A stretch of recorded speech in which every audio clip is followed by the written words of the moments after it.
ਵਾਹਿਗੁਰੂ ਜੀ ਕਾ ਖਾਲਸਾ ਵਾਹਿਗੁਰੂ ਜੀ ਕੀ ਫਤਿਹ ਜੀ। ਅੱਜ ਦੇ ਕੈਂਪ ਦੇ ਵਿੱਚ ਤੁਹਾਡਾ ਸਭ ਦਾ ਸਵਾਗਤ ਹੈ ਜੀ। ਅੱਜ ਦੇ ਕੈਂਪ ਦੀ ਆਰੰਭਤਾ ਅਸੀਂ ਜਾਪ ਸੇਵਾ ਤੋਂ ਕਰਾਂਗੇ ਜੀ।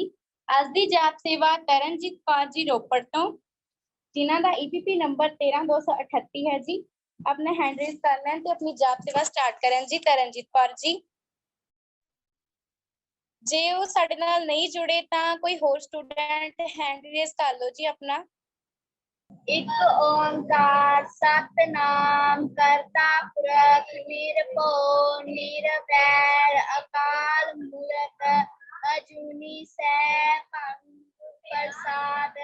एक ओंकार सतनाम करता पुरख निरभव निरवैर अकाल मूरत अजूनी सैभं प्रसाद।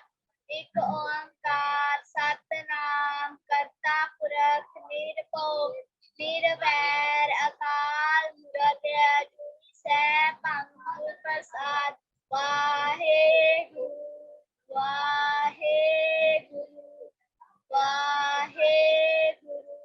वाहेगुरु जी का खालसा वाहेगुरु जी की फतेह। ਤੁਹਾਡਾ ਬਹੁਤ ਧੰਨਵਾਦ ਗੁਰਲੀਨ ਕੌਰ ਜੀ, ਤੁਸੀਂ ਸਾਨੂੰ ਬਹੁਤ ਵਧੀਆ ਤਰੀਕੇ ਦੇ ਨਾਲ ਜਾਪ ਸੇਵਾ ਕਰਾਈ। ਤੇ ਹੁਣ ਅਸੀਂ ਵਧਦੇ ਹਾਂ ਜੀ ਕੀਰਤਨ ਸੇਵਾ ਵੱਲ, ਜੋ ਕਿ ਅੱਜ ਦੀ ਸਾਡੀ ਲੈਣਗੇ ਗੁਰਲੀਨ ਕੌਰ ਜੀ ਮਾਨਸਾ ਤੋਂ।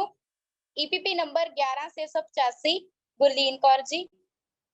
ਵਾਹਿਗੁਰੂ ਜੀ ਕਾ ਖਾਲਸਾ ਵਾਹਿਗੁਰੂ ਜੀ ਕੀ ਫਤਿਹ। ਵਾਹਿਗੁਰੂ ਜੀ ਕਾ ਖਾਲਸਾ ਵਾਹਿਗੁਰੂ ਜੀ ਕੀ ਫਤਿਹ ਜੀ।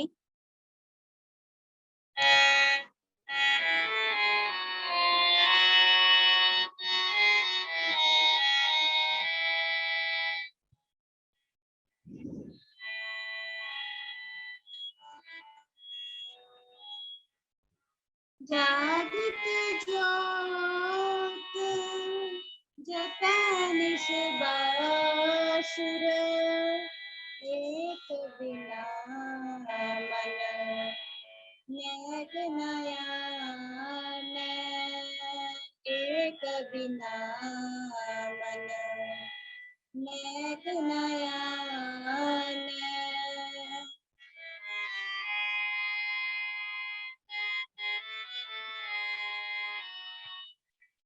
पूर्ण प्रेम प्रतीत सुझै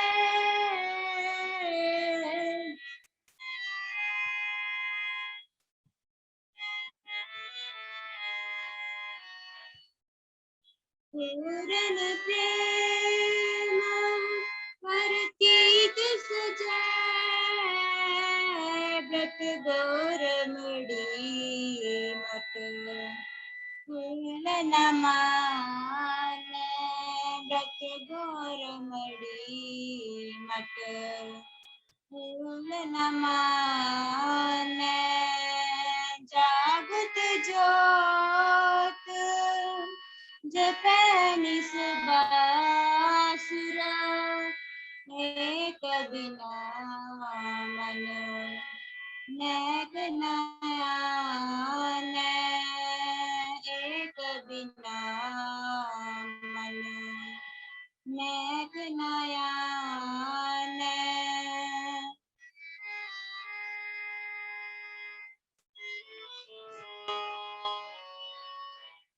तीर्थ दान व्यातक संजम तीर्थ दान व्यातक संजम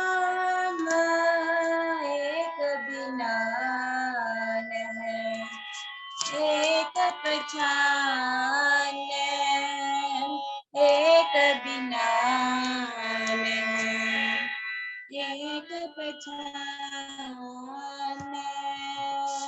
जागत ज्योत जपै निस बासुर एक बिना मन नेक नयन एक बिना मन नेक नयन।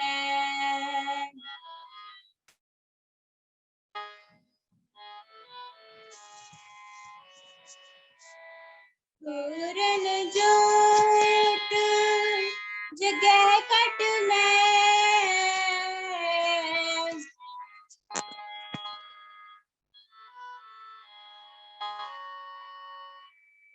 पूर्ण ज्योत जगह कट में तब खालिसता है न खालिस जाने तब खालिसता है न खालिस जाने जागृत ज्योत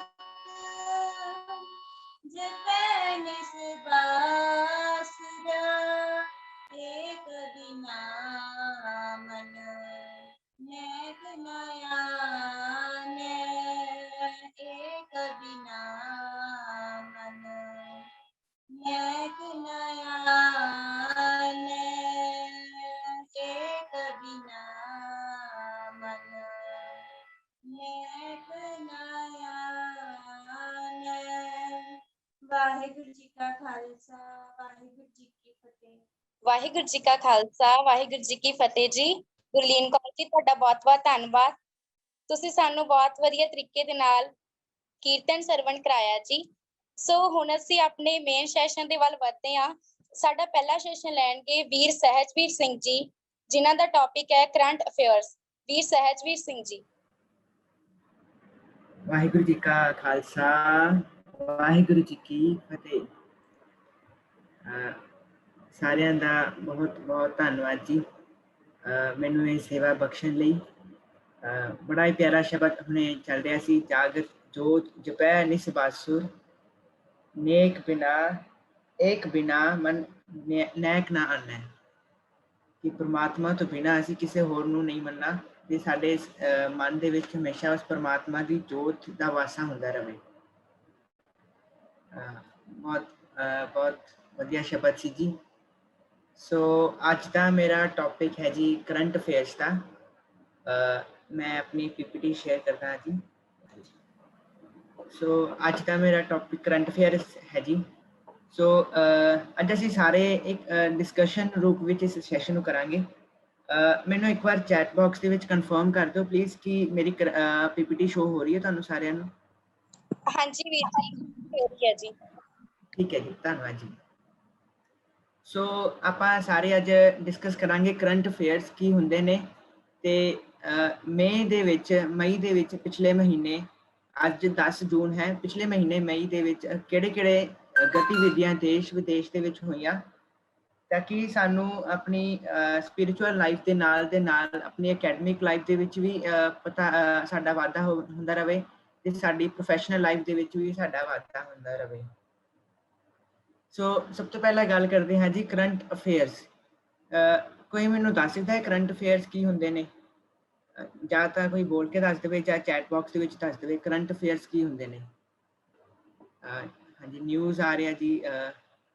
ਪ੍ਰੈਜ਼ੈਂਟ ਇਨਫੋਰਮੇਸ਼ਨ ਅਮਨਦੀਪ ਕੌਰ ਜੀ ਕਹਿ ਰਹੇ ਨੇ, ਕੋਮਲਪ੍ਰੀਤ ਕੌਰ ਜੀ ਹਾਂ ਮੌਜੂਦਾ ਮਾਮਲੇ। ਵਾਹਿਗੁਰੂ ਜੀ ਕਾ ਖਾਲਸਾ ਵਾਹਿਗੁਰੂ ਜੀ ਕੀ ਫਤਿਹ ਜੀ। ਜੀ ਜੋ ਕੁਝ ਸਾਡੇ ਆਲੇ ਦੁਆਲੇ ਹੁੰਦਾ ਵਾ ਜਾਂ ਹਨਾ ਮਤਲਬ ਨਿਊਜ਼ ਵਗੈਰਾ ਕੁਝ ਵੀ ਹੁੰਦਾ ਸਾਡੇ ਆਸੇ ਪਾਸੇ ਜੀ ਕਿਸੇ ਹੋਰ ਕੰਟਰੀ ਵਿੱਚ, ਉਹਨੂੰ ਮਤਲਬ ਕਿ ਕਰੰਟ ਅਫੇਅਰਸ ਕਹਿੰਦੇ ਨੇ। ਵਾਹਿਗੁਰੂ ਜੀ ਕਾ ਖਾਲਸਾ ਵਾਹਿਗੁਰੂ ਜੀ। ਹਾਂਜੀ, ਬਹੁਤ ਵਧੀਆ ਜੀ। ਕਰੰਟ ਅਫੇਅਰਸ ਹੁੰਦੇ ਨੇ ਜੋ ਅੱਜ ਕੱਲ੍ਹ ਦੇ ਵਿੱਚ ਦੇਸ਼ ਦੇ ਵਿਦੇਸ਼ ਦੇ ਵਿੱਚ ਕੀ ਚੱਲ ਰਿਹਾ, ਕੀ ਗਤੀਵਿਧੀਆਂ ਚੱਲ ਰਹੀਆਂ ਨੇ, ਕੀ ਦੇਸ਼ ਤੇ ਵਿਦੇਸ਼ ਵਿੱਚ ਹੋ ਰਿਹਾ ਹੈ, ਕਿਹੜੇ ਫੀਲਡ ਵਿੱਚ ਕੀ ਡਿਵੈਲਪਮੈਂਟ ਹੋ ਰਹੀ ਹੈ, ਕੀ ਚੀਜ਼ ਨਵੀਂ ਆ ਰਹੀ ਹੈ। ਸੋ ਉਹ ਸਾਰੀਆਂ ਚੀਜ਼ਾਂ ਹੁੰਦੀਆਂ ਨੇ ਕਰੰਟ ਅਫੇਅਰਸ। ਕਰੰਟ ਅਫੇਅਰਸ ਦੇ ਮੇਨ ਟੌਪਿਕ ਤੋਂ ਕਰੰਟ ਅਫੇਅਰਸ ਤੁਸੀਂ ਆਪਣੀ ਅਕੈਡਮਿਕ ਲਾਈਫ ਦੇ ਵਿੱਚ ਵੀ ਪੜ੍ਹਦੇ ਹੋਗੇ। ਇਹਦਾ ਸਬਜੈਕਟ ਵਿੱਚ as a GK general knowledge. So ਇਹ ਇੱਕ ਸਾਡਾ ਅਕੈਡਮਿਕ ਸਬਜੈਕਟ ਹੋਣ ਦੇ ਨਾਲ ਸਾਨੂੰ ਇੱਕ ਬਹੁਤ ਵਧੀਆ ਅਵੇਅਰਨੈਸ ਸਾਡੇ ਵਿੱਚ ਕ੍ਰੀਏਟ ਕਰਦਾ ਹੈ। ਸੋ ਇਸ ਟੌਪਿਕ ਵਿੱਚ ਅੱਗੇ ਵਧਣ ਤੋਂ ਪਹਿਲਾਂ ਮੈਂ ਤੁਹਾਨੂੰ ਸਾਰਿਆਂ ਨਾਲ ਇੱਕ ਚੀਜ਼ 1-2-4 ਕੁਐਸਚਨਸ ਆਨਸਰ ਆਪਾਂ ਕਰਾਂਗੇ ਜੀ, ਤਾਂ ਕਿ ਕੁਐਸਚਨਸ ਸੈਸ਼ਨਸ ਰਾਉਂਡ ਹੋਣਗੇ। ਮੈਂ ਤੁਹਾਨੂੰ ਕੁਐਸਚਨਸ ਪੁੱਛੂੰਗਾ, ਤੁਸੀਂ ਉਹਦੇ ਜਵਾਬ ਦੇਣਾ ਜੀ। ਸੋ ਸਾਡਾ ਪਹਿਲਾ ਕੁਐਸਚਨ ਹੈ ਜੀ, which is the highest honoring award in the world? ਤੁਸੀਂ ਆਪਣੇ ਆਨਸਰਸ ਚੈਟ ਬਾਕਸ ਦੇ ਵਿੱਚ ਲਿਖ ਸਕਦੇ ਹੋ ਜੀ। ਇਹਦੇ ਨਾਲ ਸਾਡੀ ਜੀਕੇ ਦੇ ਵਿੱਚ ਬਹੁਤ ਵਾਧਾ ਹੋਏਗਾ, ਜਨਰਲ ਨੌਲੇਜ ਦੇ ਵਿੱਚ। which is the highest honoring award in the world. Nobel Prize, कोई ऑस्कर कह रहा है, नोबल प्राइज, नोबल प्राइज। हाँ जी, सारे ਦਾ आंसर बिल्कुल ठीक है जी, ਤੁਸੀਂ ਸਾਰੇ बड़े ਹੁਸ਼ਿਆਰ हो। सो ਸਾਡੇ ਇਸ ਚੀਜ਼ ਦਾ ਆਨਸਰ ਹੈ ਜੀ Nobel prize.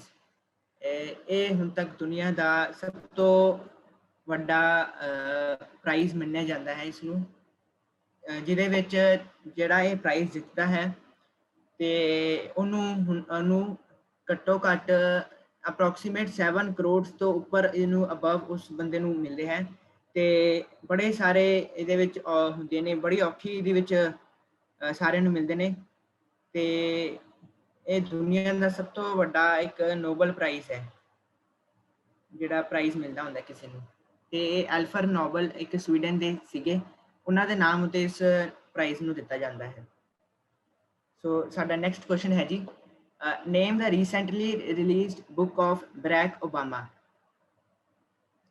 Name the recently released book of Barack Obama.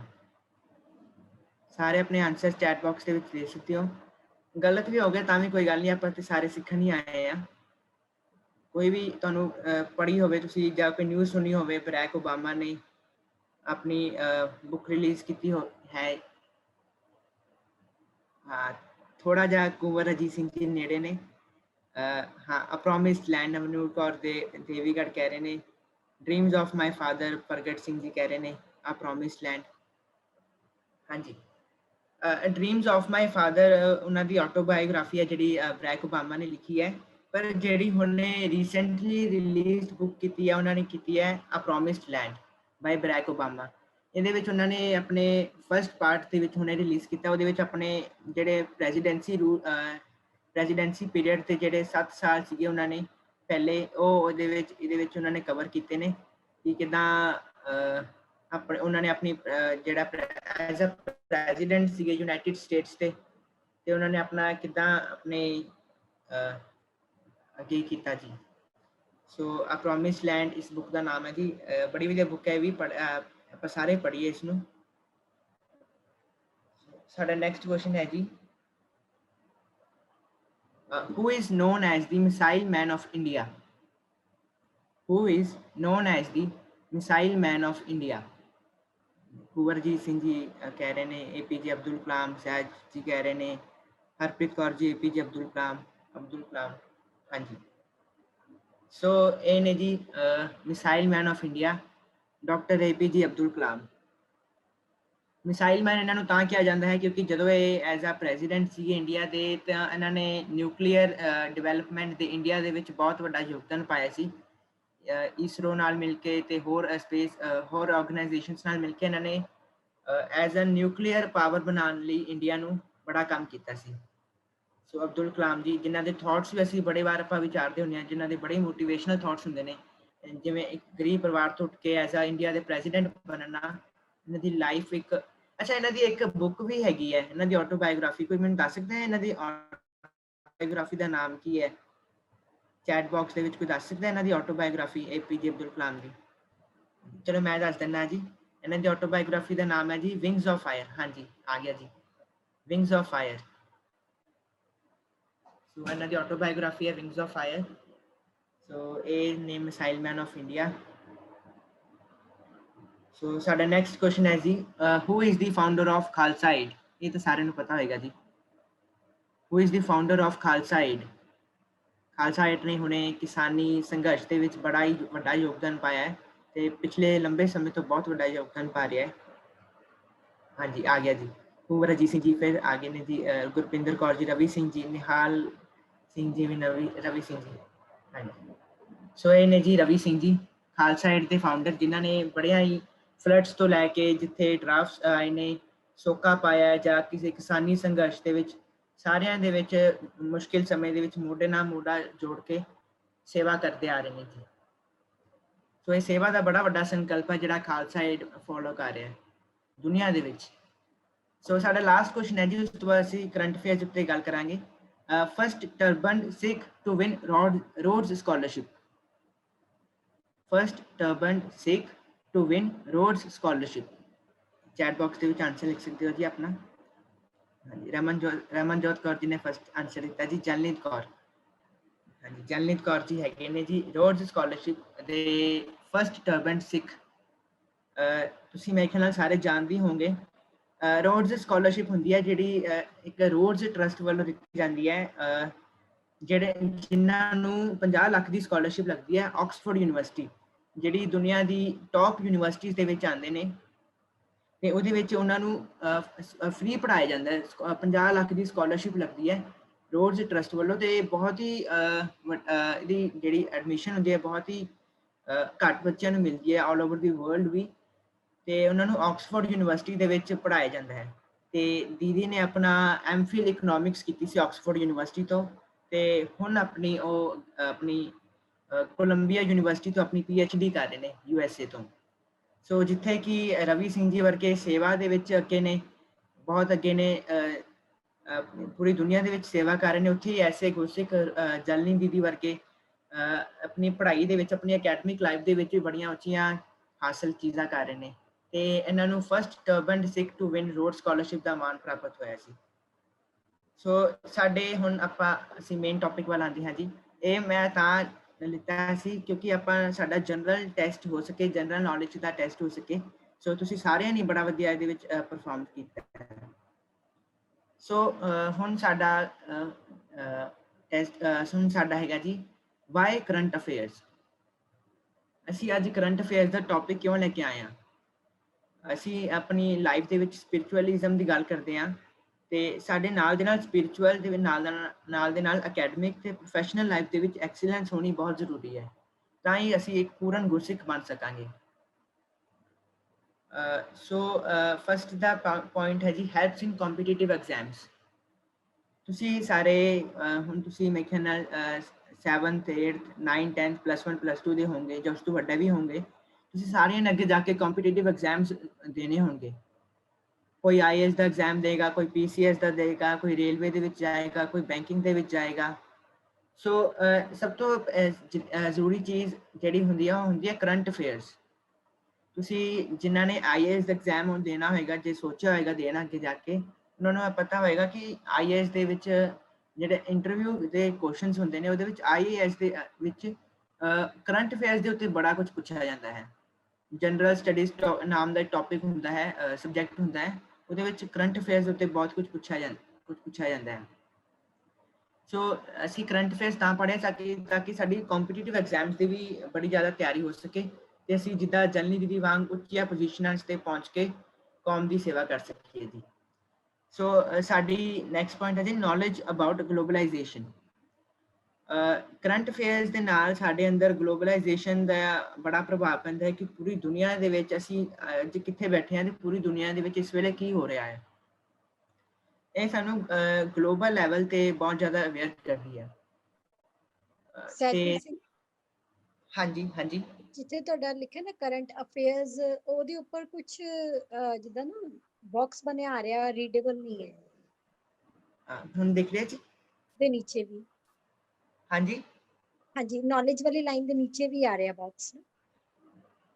ਹਾਂਜੀ ਠੀਕ ਹੈ, ਓਕੇ ਹੋ ਗਿਆ ਜੀ, ਥੈਂਕ ਯੂ। ਠੀਕ ਹੈ ਜੀ, ਠੀਕ ਹੈ। ਸਾਡਾ ਹੁਣ ਉਸ ਦਾ ਅਗਲਾ ਥਰਡ ਪੁਆਇੰਟ ਹੈ ਜੀ ਕ੍ਰੀਏਟ ਅਵੇਅਰਨੈਸ। ਸੋ ਜਿਹੜਾ ਕਰੰਟ ਅਫੇਅਰਸ ਹੈ ਉਹ ਸਾਡੇ ਕ੍ਰੀਏਟ ਅਵੇਅਰਨੈਸ ਕਰਦਾ ਕਿ ਪੂਰੀ ਦੁਨੀਆ ਦੇ ਵਿੱਚ ਕੀ ਕੀ ਡਿਵੈਲਪਮੈਂਟ ਹੋ ਰਹੀ ਹੈ, ਤੇ ਉਹਦੇ ਨਾਲ ਬਹੁਤ ਸਾਰੀ ਨੌਲੇਜ ਮਿਲਦੀ ਹੈ, ਤੇ ਸਾਡੇ ਅਗਲੀ ਲਾਈਫ ਦੇ ਵਿੱਚ ਬੜੀ ਕੰਮ ਆਉਂਦੀ ਹੈ ਜੀ। ਸੋ ਅਸੀਂ ਅੱਜ ਥੋੜੀ ਜਿਹੀ ਕਰੰਟ ਅਫੇਅਰ ਜਿਹੜੀ ਪਿਛਲੇ ਮਹੀਨੇ ਮਈ ਦੇ ਮਹੀਨੇ ਦੇ ਵਿੱਚ ਹੋਈਆਂ, ਉਹ ਅਸੀਂ ਡਿਸਕਸ ਕਰਾਂਗੇ ਜੀ। ਸੋ ਉਸ ਤੋਂ ਪਹਿਲਾਂ ਕਰੰਟ ਅਫੇਅਰਸ ਦੇ ਟੌਪਿਕਸ ਹੁੰਦੇ ਨੇ ਜੀ, ਜਿਵੇਂ ਨੈਸ਼ਨਲ ਲੈਵਲ ਤੇ ਕੀ ਚੀਜ਼ਾਂ ਹੋ ਰਹੀਆਂ ਨੇ, ਇੰਟਰਨੈਸ਼ਨਲ ਲੈਵਲ ਤੇ ਕੀ ਹੋ ਰਿਹਾ ਹੈ, ਸਾਇੰਸ ਐਂਡ ਟੈਕਨੋਲੋਜੀ ਦੇ ਲੈਵਲ ਤੇ ਕੀ ਹੋ ਰਿਹਾ, ਸੋਸ਼ਲ ਵੈਲਫੇਅਰ ਦੇ ਉੱਤੇ ਕੀ ਹੋ ਰਿਹਾ, ਇਕੋਨਮੀ, ਇਨਫਰਾਸਟਰਕਚਰ, ਤੇ ਇੱਦਾਂ ਹੀ ਬੜੇ ਸਾਰੇ ਹੋਰ ਟੌਪਿਕਸ ਹੁੰਦੇ ਨੇ ਜਿਹਦੇ ਨਾਲ ਸਾਨੂੰ ਕਰੰਟ ਅਫੇਅਰਸ ਦੀ ਨੌਲੇਜ ਮਿਲਦੀ ਹੈ। ਸੋ ਨੈਸ਼ਨਲ ਲੈਵਲ ਦੇ ਉੱਤੇ ਜਾਂ ਇੰਟਰਨੈਸ਼ਨਲ ਲੈਵਲ ਤੇ, ਯੂਨੀਵਰਸਿਟੀ ਲੈਵਲ ਤੇ ਗੱਲ ਕਰੀਏ ਤਾਂ ਸਭ ਤੋਂ ਪਹਿਲਾਂ ਅਸੀਂ ਗੱਲ ਕਰਦੇ ਹਾਂ ਜੀ ਗੁਰੂ ਤੇਗ ਬਹਾਦਰ ਸਾਹਿਬ ਜੀ ਦੀ। ਅਸੀਂ ਹੁਣੇ ਪਿਛਲੇ ਮਹੀਨੇ 1 ਮਈ 2021 ਨੂੰ ਸਾਹਿਬ ਸ੍ਰੀ ਗੁਰੂ ਤੇਗ ਬਹਾਦਰ ਜੀ ਦਾ 400 ਸਾਲਾ ਗੁਰਪੁਰਬ ਮਨਾਇਆ ਹੈ। ਸਾਰੇ ਨੇ ਬੜੇ ਉਤਸ਼ਾਹ ਨਾਲ ਮਨਾਇਆ ਹੈ ਉਸ ਗੁਰਪੁਰਬ ਨੂੰ, ਤੇ ਤੇ ਗੁਰੂ ਥੋੜੀ ਜਿਹੀ ਮੈਂ ਜਾਣਕਾਰੀ ਦਿੱਤੀ ਹੈ ਕਿ ਸ੍ਰੀ ਗੁਰੂ ਤੇਗ ਬਹਾਦਰ ਸਾਹਿਬ ਜੀ ਦੇ 57 ਸ਼ਲੋਕ ਸ੍ਰੀ ਗੁਰੂ ਗ੍ਰੰਥ ਸਾਹਿਬ ਜੀ ਵਿੱਚ 15 ਰਾਗਾਂ ਵਿੱਚ ਦਰਜ ਹਨ। ਸੋ ਤੇ ਮੈਂ ਬੇਨਤੀ ਕਰਾਂਗਾ ਇੱਕ ਵਾਰ ਸਾਰੇ ਜਿਨ੍ਹਾਂ ਨੂੰ ਕੋਈ ਗੁਰੂ ਤੇਗ ਬਹਾਦਰ ਸਾਹਿਬ ਜੀ ਦੀ ਕੋਈ ਵੀ ਗੁਰਬਾਣੀ ਦੀ ਤੁਕ ਪਤਾ ਹੋਵੇ ਤੇ ਉਹ ਇੱਕ ਵਾਰ ਚੈਟ ਬਾਕਸ ਦੇ ਵਿੱਚ ਜ਼ਰੂਰ ਲਿਖੇ ਜੀ। ਰਾਗ ਜੈਜੈਵੰਤੀ ਗੁਣ ਗੋਬਿੰਦ ਗਾਇਓ ਨਹੀਂ ਕਾਹੇ ਰੇ ਬਨ ਖੋਜਨ ਜਾਈ। ਸ਼ਲੋਕ ਮਹਲਾ 9ਵਾਂ ਹੈ ਸਾਰੇ ਗੁਰੂ ਤੇਗ ਬਹਾਦਰ ਜੀ ਦੇ ਬਾਣੀ ਹੈ ਜੀ। ਕਹੋ ਨਾਨਕ ਹਰ ਭਜ ਮਨਾ ਵਾਜੀ। ਸ਼ਲੋਕ ਮਹਲਾ 9ਵਾਂ ਹਾਂਜੀ ਇਹ ਗੁਰੂ ਤੇਗ ਬਹਾਦਰ ਜੀ ਦੀ ਬਾਣੀ ਹੈ ਜੀ। ਜੋ ਨਰ ਦੁੱਖ ਮੈਂ ਦੁੱਖ ਨਹੀਂ ਮੰਨ। ਮੈਨੂੰ ਲੱਗਦਾ ਮੇਰਾ ਬਾਕਸ ਦੁਬਾਰਾ ਹੋ ਰਿਹਾ। 1 ਮਿੰਟ ਮੈਂ ਦੂਸਰੇ ਫੋਨ ਤੋਂ ਜੁਆਇਨ ਕਰ ਲਵਾਂ ਤਾਂ ਕਿ ਮੈਂ ਤੁਹਾਡੀ ਚੈਟ ਪੜ੍ਹ ਸਕਾਂ। 1 ਸੈਕਿੰਡ ਦੇਣਾ ਜੀ ਪਲੀਜ਼। ਜਦ ਤੱਕ ਸਹਿਜਵੀਰ ਸਿੰਘ ਜੀ ਜੁਆਇਨ ਕਰਦੇ ਨੇ ਸਾਰਿਆਂ ਦੀ ਇਨਫੋਰਮੇਸ਼ਨ ਦੇ ਲਈ ਹੈ ਕਿ ਇਹ ਜਿਹੜਾ ਟੌਪਿਕ ਹੈ ਕਰੰਟ ਅਫੇਅਰਸ ਆ ਇਹਨੂੰ ਬੜੇ ਧਿਆਨ ਨਾਲ ਜ਼ਰੂਰ ਸੁਣਨਾ, ਕਿਉਂਕਿ ਅਸੀਂ ਸਾਰੇ ਜਦੋਂ ਗੱਲ ਕਰਦੇ ਹਾਂ ਨਾ ਬੰਨਾ ਕੀ ਹੈ ਜ਼ਿੰਦਗੀ ਵਿੱਚ ਬਹੁਤ ਸਾਰੇ ਬੱਚਿਆਂ ਦੇ ਆਨਸਰਸ ਆਉਂਦੇ ਆ ਕਿ ਅਸੀਂ IAS ਬਣਨਾ, IPS ਬਣਨਾ, PCS ਬਣਨਾ, ਪੁਲਿਸ 'ਚ ਜਾਣਾ ਹੈ, ਅਸੀਂ ਲਾਇਰ ਬਣਨਾ ਹੈ, ਜੱਜ ਬਣਨਾ ਹੈ। ਕੋਈ ਵੀ ਤੁਸੀਂ ਕਰੋਗੇ, ਚਾਹੇ ਬੈਂਕਿੰਗ ਲਾਈਨ ਵਿੱਚ ਜਾਣਾ ਹੈ, ਰੇਲਵੇ ਲਾਈਨ 'ਚ ਜਾਣਾ ਹੈ, ਸਭ ਪਾਸੇ ਕੰਪੀਟੀਟਿਵ ਐਗਜ਼ਾਮਸ ਹੁੰਦੇ ਨੇ ਜਿਹਦੇ ਵਿੱਚ ਕਰੰਟ ਅਫੇਅਰਸ ਦਾ ਇੱਕ ਟੌਪਿਕ ਹੁੰਦਾ ਹੈ। ਸੋ ਉਹ ਜਿਹੜਾ ਕਰੰਟ ਅਫੇਅਰਸ ਦਾ ਟੌਪਿਕ ਹੈ ਉਹ ਅਸੀਂ ਕਿਵੇਂ ਸਟੱਡੀ ਕਰਨਾ ਹੈ, ਉਹਦੇ ਵਿੱਚ ਬਹੁਤ ਕੁਝ ਹੁੰਦਾ ਹੈ। ਸੋ ਕੁਝ ਕੁ ਜਿਹੜੇ ਪੁਆਇੰਟਸ ਨੇ ਅੱਜ ਲਏ ਗਏ ਨੇ, ਜੇ ਸਹਿਜਵੀਰ ਸਿੰਘ ਜੀ ਜੁਆਇਨ ਕਰ ਗਏ ਨੇ ਤੇ ਉਹ ਸਟਾਰਟ ਕਰ ਸਕਦੇ ਨੇ ਜੀ। ਹਾਂਜੀ ਹੋਸਟ ਨੂੰ ਬੇਨਤੀ ਹੈ ਜੀ ਜਿਹੜੇ ਕੋ ਚੈਟ ਦੀ ਆਪਸ਼ਨ ਹੈ ਇਨੇਬਲ ਕਰ ਦਿਓ ਪਲੀਜ਼ ਤਾਂ ਕਿ ਸੰਗਤ ਜੀ ਆਪਣੇ ਚੈਟ ਕਰ ਸਕਣ ਨਾਲ। ਹਾਂਜੀ ਧੰਨਵਾਦ ਜੀ। ਸੈਕਿੰਡ ਹੈ ਜੀ ਨੈਸ਼ਨਲ ਲੈਵਲ ਤੇ ਸਾਈਕਲੋਨ ਆਇਆ ਸੀ, ਤੁਸੀਂ ਸਾਰਿਆਂ ਨੇ ਦੇਖਿਆ ਹੋਏਗਾ। ਪਿਛਲੇ ਮਹੀਨੇ ਦੇ ਵਿੱਚ ਬੜੀ ਜ਼ਿਆਦਾ ਤੂਫਾਨ ਹਨੇਰੀ ਚੱਲੀ ਸੀ। ਉਹ ਤਾਂ ਚੱਲੀ ਸੀ ਕਿਉਂਕਿ ਇੰਡੀਆ ਦੇ ਵਿੱਚ 2 ਸਾਈਕਲੋਨਸ ਆਈ ਸੀ ਜੀ। ਪਹਿਲੇ ਦਾ ਨਾਮ ਸੀਗਾ ਟੌਕਟੇ, ਦੂਸਰੇ ਦਾ ਨਾਮ ਸੀਗਾ ਯਾਸ। ਇੱਕ ਟੌਕਟੇ ਸੀਗਾ ਜਿਹੜਾ ਵੈਸਟਰਨ ਕੋਸਟ ਤੋਂ ਆਇਆ ਸੀ, ਅਰੇਬੀਅਨ ਸੀ ਤੋਂ। ਜਿਹੜੇ ਜੀਓਗ੍ਰਾਫੀ ਦੇ ਸਟੂਡੈਂਟਸ ਹੋਣਗੇ ਉਹਨਾਂ ਨੂੰ ਪਤਾ ਹੋਏਗਾ ਅਰੇਬੀਅਨ ਸੀ ਇੰਡੀਆ ਦੇ ਕਿਹੜੇ ਪਾਸੇ ਹੈ। ਤੇ ਇੱਕ ਆਇਆ ਸੀ ਯਾਸ ਈਸਟਰਨ ਕੋਸਟ ਦੇ ਵਿੱਚ ਬੇ ਆਫ ਬੰਗਾਲ ਐਂਡ ਅੰਡਮਾਨ ਸੀ ਤੋਂ। ਜੀਓਗ੍ਰਾਫੀ ਦੇ ਸਟੂਡੈਂਟਸ ਨੂੰ ਪਤਾ ਹੋਏਗਾ ਅਰੇਬੀਅਨ ਸੀ ਆਪਣੇ ਵੈਸਟ ਵਾਲੇ ਪਾਸੇ ਹੈ। ਸੋ ਜਦੋਂ ਇਹ ਟੌਕਟੇ ਜਿਹੜਾ ਸੀਗਾ ਇਹ ਇੰਡੀਆ ਦੇ ਵਿੱਚ ਇਸ ਸਾਲ ਦਾ ਪਹਿਲਾ ਸਾਈਕਲੋਨ ਆਇਆ ਸੀ, ਜਿਹੜਾ 17 ਮਈ 2021 ਨੂੰ ਆਇਆ ਸੀ। ਤੇ ਜਿਹੜਾ ਯਾਸ ਸੀਗਾ ਉਹ ਆਇਆ ਸੀ 24 ਮਈ 2021 ਨੂੰ। ਤੇ ਇਹਨਾਂ ਦੋਨਾਂ ਨੂੰ ਕਲਾਸੀਫਾਈਡ ਕੀਤਾ ਗਿਆ ਸੀ VSCS ਵੈਰੀ ਸੀਵੀਅਰ ਸਾਈਕਲੋਨਿਕ ਸਟੋਰਮ। ਇਹਨਾਂ ਦੀ ਕਲਾਸੀਫਿਕੇਸ਼ਨ ਹੁੰਦੀ ਹੈ ਜਿਹੜੀ ਜੀਓਗ੍ਰਾਫੀ ਦੇ ਵਿੱਚ ਸਾਈਕਲੋਨਸ ਦੀ। ਵੈਰੀ ਸੀਵੀਅਰ ਸਾਈਕਲੋਨਿਕ ਸਟੋਰਮ ਬੜਾ ਭਿਆਨਕ, ਇਹਨਾਂ ਨੂੰ ਮਤਲਬ ਬੜਾ ਹਾਈ ਲੈਵਲ ਤੇ ਸਾਈਕਲੋਨ ਮੰਨਿਆ ਜਾਂਦਾ ਹੈ। ਤੇ ਤੁਸੀਂ ਦੇਖਿਆ ਹੋਏਗਾ ਪਿਛਲੇ ਮਹੀਨੇ ਪੰਜਾਬ ਦੇ ਵਿੱਚ ਵੀ ਬੜੀ ਹਨੇਰੀ ਵਗੈਰਾ ਚੱਲੀ ਸੀ ਤੇ ਉਹਦੇ ਨਾਲ ਮੀਂਹ ਵਗੈਰਾ ਵੀ ਬੜਾ ਪਿਆ ਸੀਗਾ। ਤੇ ਉਹ ਸੀਗਾ ਇਹ ਦੋਨੋਂ ਸਾਈਕਲੋਨਸ ਕਰਕੇ ਹੋਇਆ ਸੀ। ਸੋ ਜਿਹੜੇ ਆਪਾਂ ਹੁਣ ਅੱਗੇ ਜੋ ਆਪਾਂ ਕੰਪੀਟੀਟਿਵ ਐਗਜ਼ਾਮ ਦੀ ਤਿਆਰੀ ਕਰਨੀ ਹੁੰਦੀ ਹੈ ਤਾਂ ਉਹਦੇ ਵਿੱਚ ਸਾਨੂੰ ਜੀਓਗ੍ਰਾਫੀ ਦੇ ਬੜੇ ਸਾਰੇ ਸਵਾਲ ਪੁੱਛੇ ਜਾਂਦੇ ਨੇ ਤੇ ਇਹ ਟੌਪਿਕ ਮੈਂ ਲਿਖਿਆ ਸੀ ਟਾਈਮ। ਸੋ ਇਹ ਦੋਨਾਂ ਦੇ ਨਕਸ਼ੇ ਨੇ ਜੀ। ਇੱਕ ਪਹਿਲਾ ਹੈਗਾ ਸਾਈਕਲੋਨ ਯਾਸ ਦਾ, ਹੈਗਾ ਬੇ ਆਫ ਬੰਗਾਲ ਜਿਹੜਾ ਹੈਗਾ ਸੀ। ਤੇ ਇਹਦੇ ਨਾਲ ਲੱਗਦੇ ਨੇ ਵੈਸਟ ਬੰਗਾਲ ਹੋ ਗਿਆ, ਛੱਤੀਸਗੜ੍ਹ, ਝਾਰਖੰਡ, ਇਹੋ ਜਿਹੇ ਇਲਾਕਿਆਂ ਨਾਲ ਵਿੱਚ ਇਹ ਸਾਈਕਲੋਨ ਆਇਆ ਸੀ। ਤੇ ਇਹ ਹੈ ਜੀ ਅਰੇਬੀਅਨ ਸੀ, ਇਹ ਆ ਗਿਆ ਜੀ ਪੰਜਾਬ ਵਾਲੇ ਪਾਸੇ, ਵੈਸਟਰਨ ਪਾਸੇ, ਜਿਹਦੇ ਵਿੱਚ ਮੁੰਬਈ ਆ ਗਿਆ, ਗੁਜਰਾਤ ਆ ਗਿਆ, ਕੇਰਲਾ ਆ ਗਿਆ, ਤਮਿਲਨਾਡੂ ਆ ਗਿਆ। ਤੇ ਇਹਦਾ ਪ੍ਰਭਾਵ ਸਾਡੇ ਪੰਜਾਬ ਤੱਕ ਵੀ ਪੂਰਾ ਪੈਂਦਾ ਹੈ ਪਿਆ ਸੀ ਜੀ। ਸੋ ਇਹ 2 ਸਾਈਕਲੋਨ ਸੀਗੇ ਜਿਹੜੇ ਨੈਸ਼ਨਲ ਲੈਵਲ ਤੇ ਪਿਛਲੇ ਮਹੀਨੇ ਚੱਲੇ ਸੀ ਜੀ। ਸੈਕਿੰਡ ਹੈ ਜੀ 6 months of farmers agitation। ਸਾਨੂੰ ਪਤਾ ਹੈ ਕਿ ਸਾਡੇ ਕਿਸਾਨ ਵੀਰ ਭੈਣਾਂ ਕਿੰਨੇ ਲੰਬੇ ਸਮੇਂ ਤੋਂ ਕਾਲੇ ਕਾਨੂੰਨਾਂ ਕਰਕੇ ਸੜਕਾਂ ਉੱਤੇ ਬੈਠੇ ਨੇ, ਦਿੱਲੀ ਦੇ ਬਾਰਡਰਸ ਉੱਤੇ ਬੈਠੇ ਨੇ। ਤੇ ਪਿਛਲੇ ਮਹੀਨੇ 26 ਨਵੰਬਰ ਤੋਂ 2020 ਤੋਂ ਜਦੋਂ ਦਿੱਲੀ ਬਾਰਡਰਸ ਤੇ ਜਾ ਕੇ ਪਹੁੰਚੇ ਸੀ ਤਾਂ 26 ਮਈ 2021 ਨੂੰ ਉਹਨਾਂ ਨੇ 6 ਮਹੀਨੇ ਉਹਨਾਂ ਸੜਕਾਂ ਉੱਤੇ ਬੈਠ ਕੇ ਪੂਰੇ ਕੀਤੇ।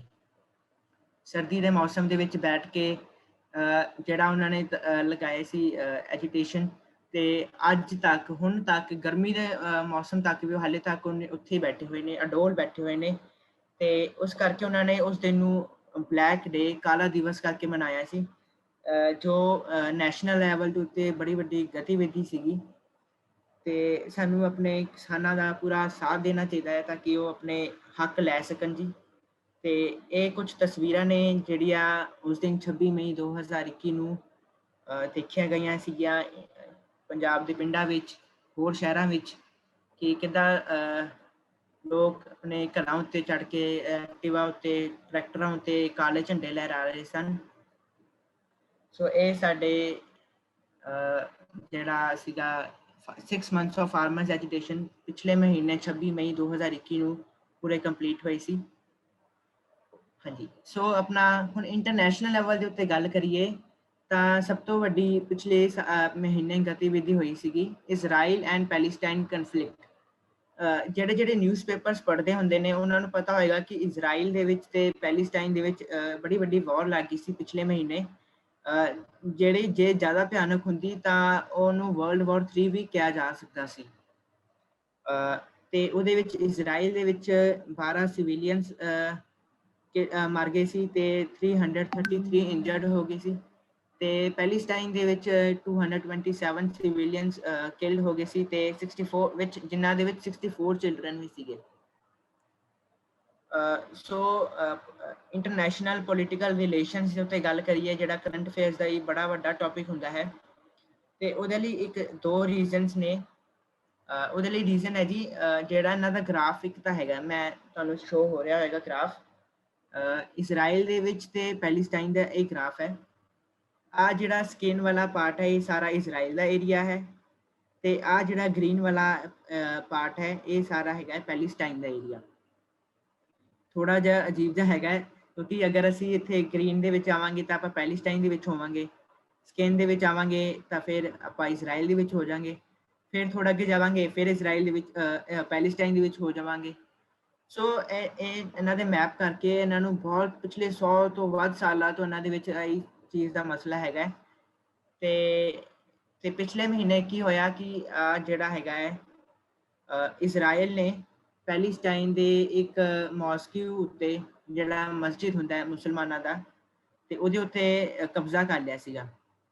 ਤੇ ਆ ਜਿਹੜਾ ਹੈਗਾ ਗਾਜ਼ਾ, ਇਹਨੂੰ ਕਹਿੰਦੇ ਗਾਜ਼ਾ ਬੈਲਟ, ਇਹ ਵੀ ਪੈਲੇਸਟਾਈਨ ਦਾ ਹੀ ਹਿੱਸਾ ਹੈਗਾ।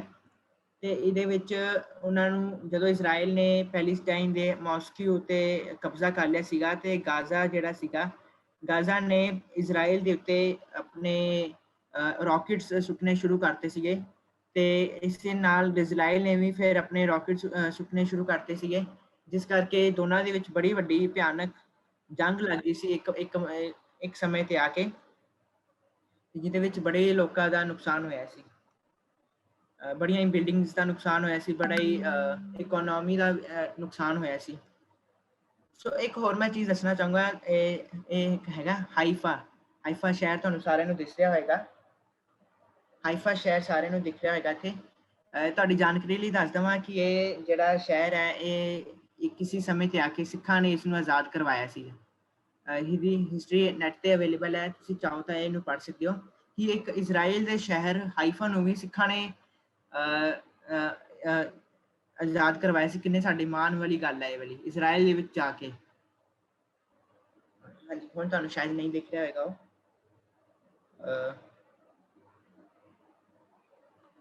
ਸੋ ਨੈਕਸਟ ਪੁਆਇੰਟ ਹੈ ਜੀ,